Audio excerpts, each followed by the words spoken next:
Hi, this is Cassie from Boatshed BVI. I'm here on board our 2019 Jeanneau 389 and I'm just going to give you a quick tour of the exterior.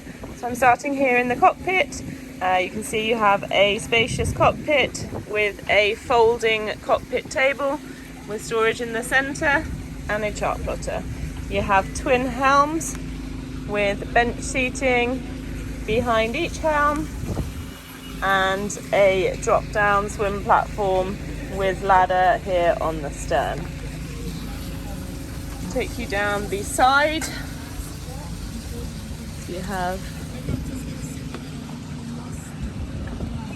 furling mainsail,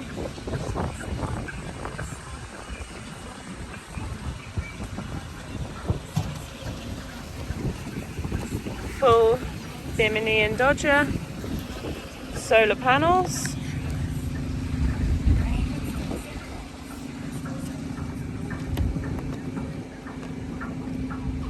furling headsail, an anchor, and looking aft you see another solar panel there.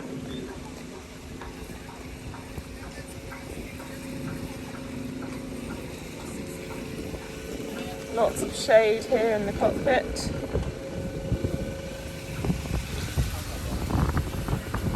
If you'd like to see more photos and videos of this boat, visit boatshedbvi.com.